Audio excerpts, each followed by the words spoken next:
Meskipun kota Sorong tidak memiliki musim, namun curah hujan diperkirakan akan ada setiap bulan dengan intensitas tinggi. Mengingat terdapat pola belokan angin di wilayah Papua Barat dan Papua Barat Daya, sehingga dapat meningkatkan potensi pertumbuhan awan hujan di wilayah tersebut.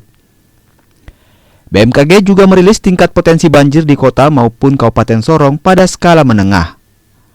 Di wilayah Sorong sendiri, Bapak-bapak bisa lihat di situ ada warna hijau lebih muda, hijau muda ya, hijau muda. Itu kategorinya hujan di kota Sorong itu dia normal hingga di atas normal.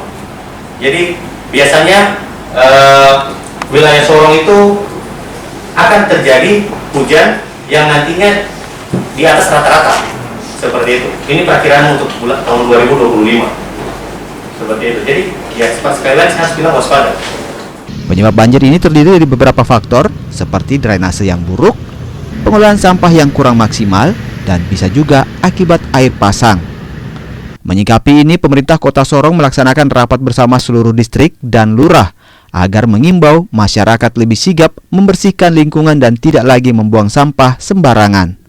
Jadi rapat peringatan ini untuk perubahan iklim dan cuaca, tapi juga sekaligus mengantisipasi terjadi bencana banjir dan tanah longsor serta angin kencang tadi ada disebutkan juga. Nah, ini yang kita maksudkan dengan mengumpulkan semua kepala distrik, kepala kelurahan, tapi juga pimpinan OPD agar supaya informasi yang disampaikan oleh BMKG yang tadi disampaikan itu bisa sampai juga kepada masyarakat melalui lurah dan distrik, sehingga masyarakat tuh dalam situasi sekarang ini mereka dihimbau untuk waspada terhadap potensi banjir, tanah longsor dan angin kencang.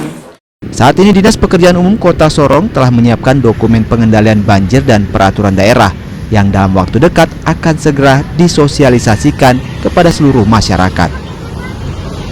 Flora Batlayeri, Kompas TV, Sorong, Papua Barat Daya.